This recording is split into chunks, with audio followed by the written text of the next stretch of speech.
local history, local culture, local events, your community. This is the Joe Kelly Show. Hi there, everybody. Welcome to the show. Thanks for joining us. Al Sisti is our guest. Al is driving force down at the Irish Cultural Center. He is last year's Grand Marshal of the St. Patrick's Day Parade, and he plays around with the Blarney Rebel Band when he has nothing else to do. Yeah. Maybe we'll talk about the Blarney Rebel Band a little bit too if we have time, Al. But anyway, welcome to the show. Good to see you again. It's good to be with you, Joe. For those who don't know, the Irish Cultural Center, the building down on Columbia Street, where it intersects with Varick, it's more than a bar and a restaurant. Take people through what that organization is like down there. Yeah, the building itself is the Irish Cultural Center. That's a 501c3. It's a not-for-profit. And that is made up of the Harp Museum upstairs. And we own a for-profit pub and event center, the 5 Points Pub, and the event center for receptions and dinners and stuff. They're for-profit house. It's an open building. It's not membership. You don't have to be Irish to come in. But it was the dream of a handful of people 20 years ago to have our own Hibernian Hall. And fast forward through 20 years, this is where we are. Mm-hmm. And you said Harp Museum, and you've got the Harp Museum logo on your shirt. What does Harp stand for? HARP stands for History, Ancestry, Research, and Programs. And we do all those up there. Mm-hmm. And the research, genealogy is a big thing with everybody. Yep. And I know I talked to the folks up at Oneida County History Center. I talked to folks at the Utica Public Library. They get more requests for genealogy information than anything. Yeah, and we just subscribed to our own Ancestry account and Roots Ireland, which covers newspapers.com. It's addictive. It really is. For every thread you chase down, there's 3 more that you have to chase down based on what you found. Mm-hmm. It's a great addiction. Programming that you're doing for the Irish Cultural Center, you're up on the 2nd floor. There are some offices up there. There's a meeting. Yeah, there's 2 meeting rooms that people can use. There's a presentation space that we have our programs, and we'll also book wedding receptions and wedding ceremonies up there. We have the Frank Keeley Reading and Reference Library, and we have the Harp Museum.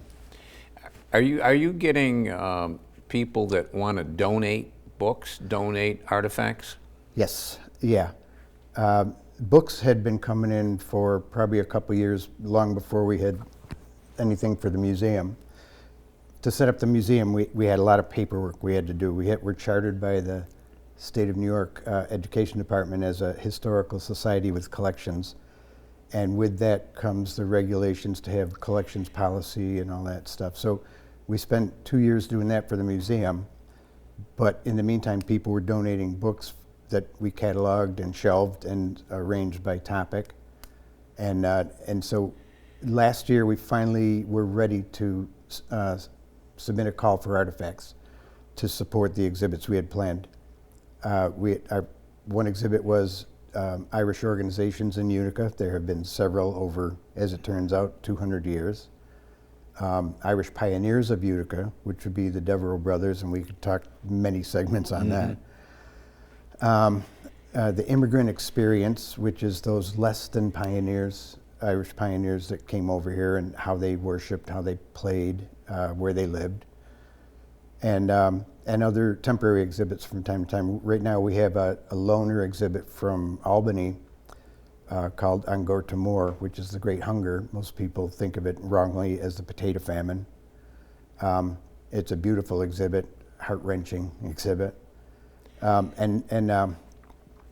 So yeah, now, and the big exhibit is called On This Hallowed Ground, and that's because the Irish Cultural Center is situated on the exact site where the original St. Patrick's Church was built by the Irish community in 1850.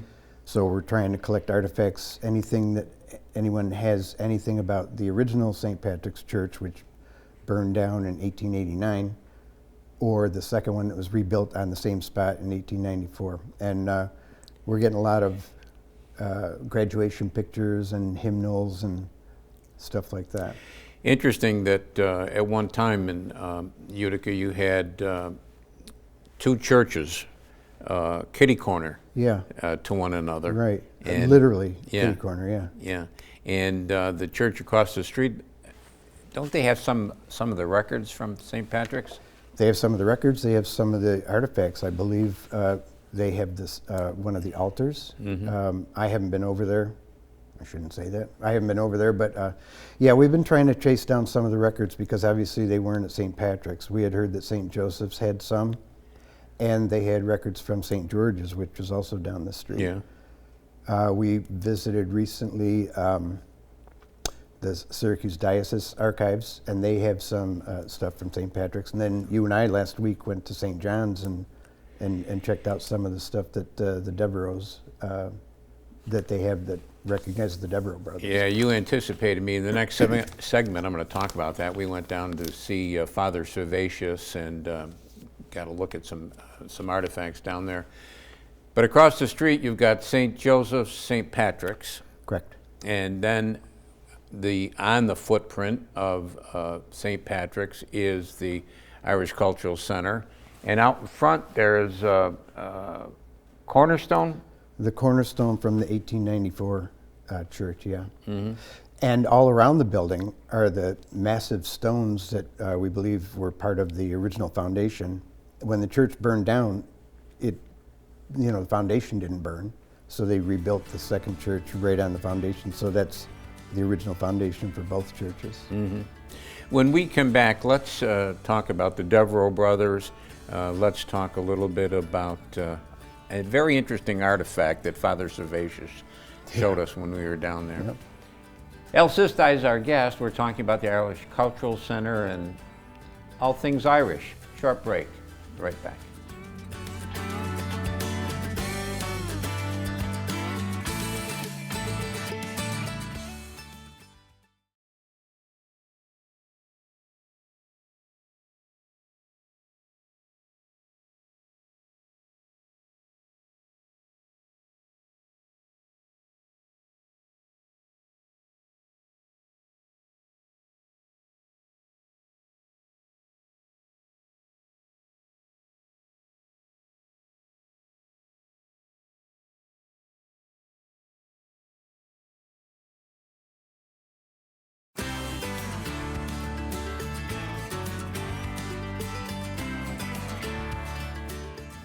And welcome back, everybody. Thanks for sticking with us. El Sisti is our guest.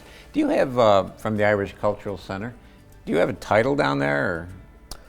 Well, yeah, it depends what hat I'm wearing that day. I'm on the board of directors. I'm the recording secretary. I'm on way more committees than I should be. And I'm the director pro tem, I add, of the museum. Okay. Pro tem, of course, is Latin for stupid enough to take the job for nothing. The vision that you have for the museum, what is it? Well, you're a historian. You know, if we don't keep touting, if we don't keep promoting this, history fades. You always need someone. In Ireland, it was the Shanachie who went from town to town spreading the lore and the history, and that's how they passed history, and that's why their history was never lost in thousands of years.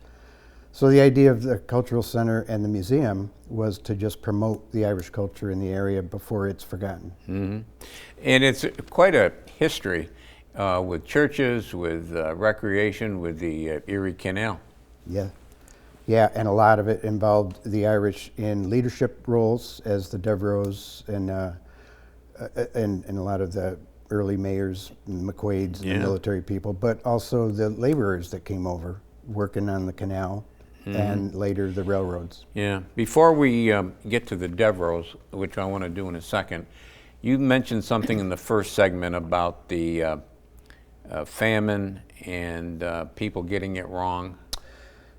Yeah, not to stir up, a 170-year-old problem, but it wasn't a famine. There was food. There was good food.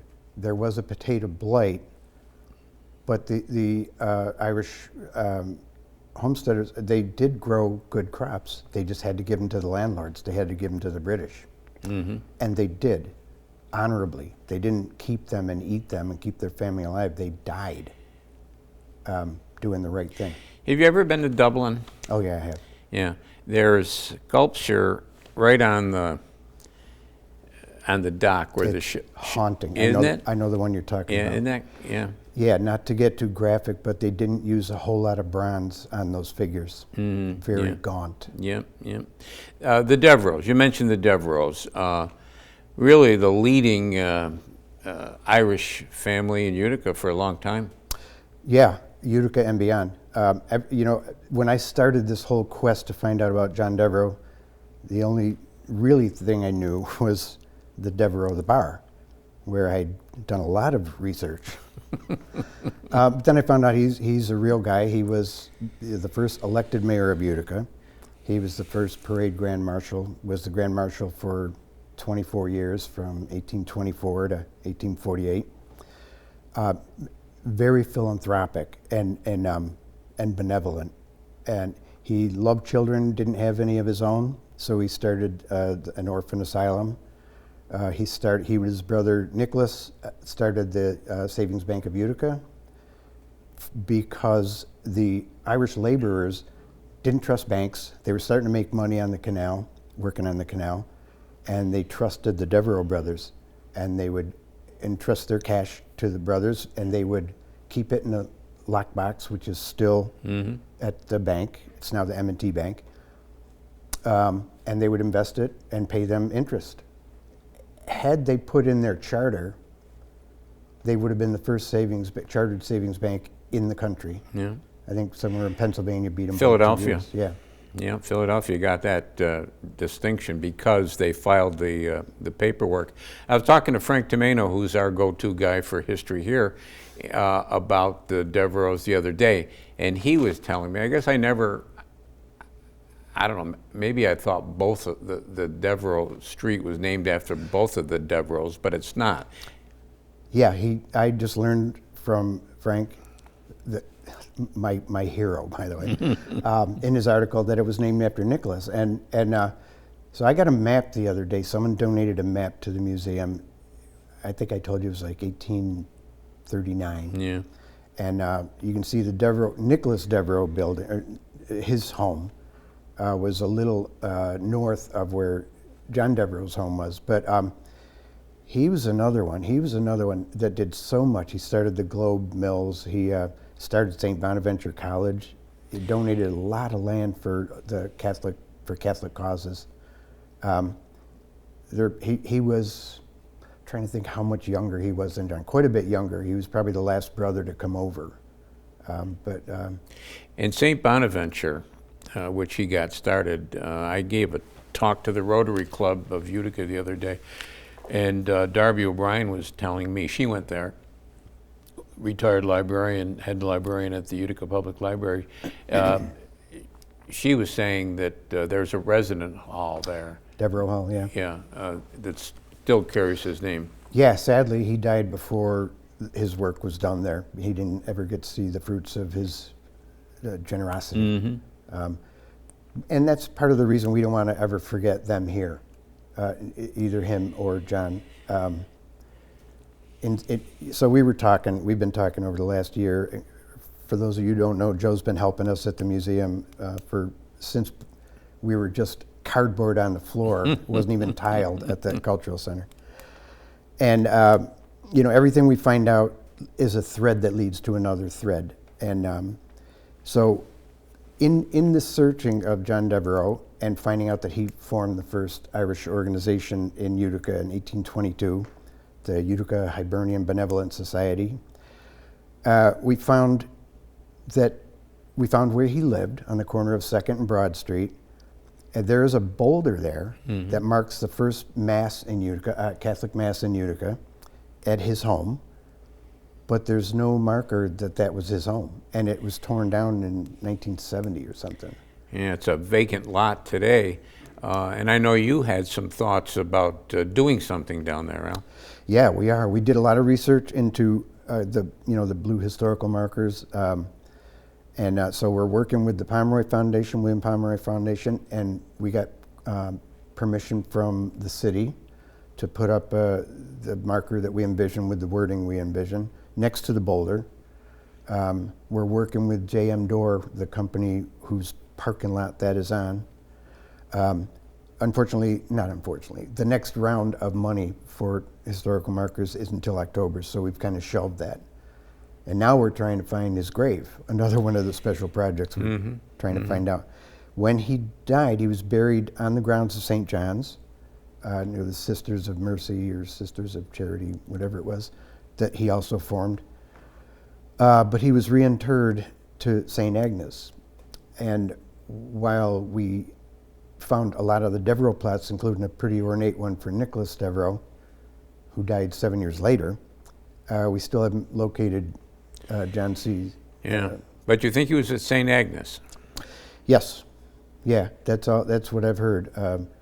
I found an obituary just the other day that said his funeral was held at Nicholas Devereux's home, and then he was buried at St. John's, and then reinterred. Now, I'm not sure if he was reinterred when 800 other Irishmen that were buried in kind of set-aside Roman Catholic grounds, or but they don't have the records going back that far at St. Agnes. They've been helpful, very helpful with us. But when we come back, I'm going to ask you another question about St. Agnes Cemetery that's coming up later this month. Al Sisti is our guest. We're talking about things Irish. Short break, right back.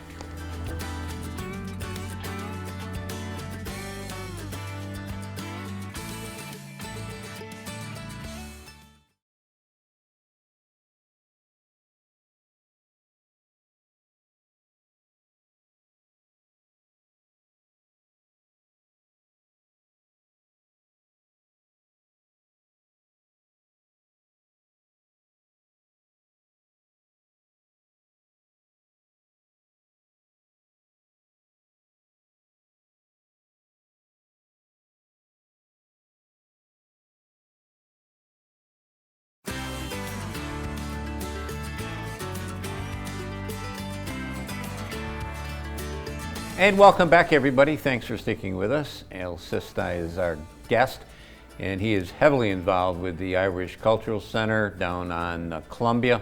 What's the street? Is that Sunset?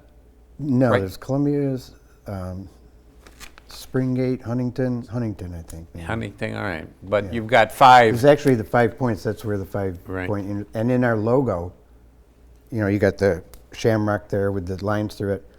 If you overlay that over a city map, it goes exactly over the streets where the intersection is. Okay. And did you ever do any, I don't want to get into this today, but did you ever do any reading about the 5 points in New York City? Yeah. Yeah. And I watched the movie. It's a little disturbing. It's not Darby McGill and the Little People. The special projects that you've got coming up at the Irish Cultural Center include some work that's being done about an Irish folk poet. Yeah, Patrick Condon. He actually, I don't imagine he considered himself a great poet. He was a farmer who came over here fairly late in life. I believe he was in his 50s. He met up with some cousins in Deerfield, set up a house there, a farm, and in writing home to his folks, talking about how beautiful Deerfield was, not unlike his own, land, and he'd write poems, and apparently, some scholars, long after he died, said, this is good stuff. And everything was in Irish. Everything was in Irish. So last year, we were notified of a guy in Ireland who was doing his doctoral thesis on him. This great poet, this great bard. And we're like, well, where is he? Yeah. Why are you calling us? Yeah. He said, it's right in your backyard. He's buried in St. Agnes Cemetery. So, long story short, we took a field trip there, a couple of our guys from Crave Dugan, and located the grave. Is in very bad shape. And so Pat McGrath from McGrath Funeral Home and the folks at St. Agnes Cemetery and our people from Crave Dugan restored it. And it's beautiful now. And in fact, the Patrick Condon Museum in his home city, it's a long name, in Ireland, now has a picture of that gravestone in its current state, and with thanks to our people for restoring it. And there's an effort to, there was a Zoom meeting at the Irish Cultural Center not too long ago with a gentleman by the name of Tony O'Flynn. Right, he's the one who was writing his, and now it does have his doctorate. Yeah, so when he came over here, Condon, you're talking. Condon, I believe he had 4 or 5 kids, and maybe had a passel more once he got here. And so now what we're trying to find is if there's any living relatives around. So we found out where his homestead was by looking at old censuses and old Up by maps. Cosby Manor Road? Yeah, and in fact, a highway literally ran through it, so it's not there anymore. But we know with the coordinates from the map and the census where it was. So yeah, we got a field trip planned there. What'd you say, April 20th? 20th, yeah. Because I know I want to go, so I marked it in my calendar. Yep. I've got it down for April 20th. Yeah, you instantly signed up as part of that interest group, yeah. Yeah. The special projects that the Cultural Center is working on also include, do they not, something with Judge Walsh? Yeah, I'm glad you brought that up. So one of the must-haves in any local history library is the vignettes of Utica by Judge Walsh. But to my surprise, I'm sure you knew it, but when you and Frank Tomino and I met some months ago, he mentioned an unpublished manuscript called The Irish Pioneers of Utica in the 19th Century. And my ears perked up. And so we found there's at least one in the Utica Public Library. I found out later there's 3 there. There's one in the Hartford Library, there's one in the Dunham Library, and there's one at the Oneida County History Center. So yeah, we're trying everything we can to see if we can get that published, which includes first reaching out to the family to see if we get their blessing or if they'd say, let's leave it. Yeah. One of the things about Judge Walsh, great man, and I can remember I used to spend a lot of time in the Utica Public Library going on microfilm machines. And Judge Walsh, when he retired from the bench, was there just about every day going through that microfilm and making note of all these things in Utica history that should have been made note of. Imagine, this is one of the things in that unpublished, any one year in the census going through all of Utica in the city directories, annotating the job that everyone with an Irish name had to the point where he could summarize it in this unpublished manuscript, and he did, that there were 240 carpenters, there was 15 blacksmiths. It was, again, it can't be lost. Yeah. The other thing is there's so many people that really kind of have been lost unless you keep this stuff going somehow. Yeah, so I look at it as either, excuse me, I'm trying to put together a tapestry, the big picture, but right now there's threads all over, and there's no instructions for how to put it together. Maybe a better analogy would be a jigsaw puzzle. I'm trying to get the big picture, which I don't know what it looks like, because if I did, I wouldn't need to build it. And we have all these pieces still coming in every day, and some of them, there's obviously pieces missing, and some of these pieces may not belong to this puzzle too. So yeah, once you get the big picture, and that becomes a starting point for the next generation, and man, do we need young historians, right? Old guys like us. Talking about old guys, your brother has got a book club down there as well. Yeah, Mark's, when we were putting together our Irish newsletter for 15 years, he would read an Irish-themed book every month and write a one-page report on it. And there was a lot of interest. We sent out surveys early on, like, what would you like to see at this museum? And that was one of the things people mentioned. So yeah, once a month, we pick an Irish-themed book, all kinds of And that's open to the public? Anybody Oh, who wants to absolutely, come? sure, yeah. Your mother's maiden name was what? McBride. McBride, and they've got a great history in this area too. Yeah, I'm hoping that we're related to Robert McBride, who was recently, he was a very important mason back then, worked on the Erie Canal, a lot of the brickwork and stonework there. Recently inducted into UTICA's United County History Center's History Museum Hall of Fame. Mm-hmm. And I'm hoping we're related to him. I haven't found that yet. And the band, the Blarney Rebel Band, they are playing out on this, well, let's see, this will air after that. So I don't know if you've got any other appearances coming up or not. Yeah, we'll be around. Just watch. Got a website? Watch this space. Yeah, the website is blarneyrebel.com. Mm-hmm. As long as we're doing websites, the website for the History Center, the Cultural Center is iccmv.org. Mm-hmm. Okay. And we have information on all the upcoming events, including 2 coming up this month, one on mapping the Erie Canal, and one on a Zoom call with a spokesman for Sinn Féin and Bobby Sands back in the hunger strike days. Okay. Thanks for coming in. My pleasure. And that's going to do it for us this week. We'll be back next week talking about websites. cnyhomepage.com is our website, and there's lots of good stuff down there. Till next time, take care of yourself, everybody.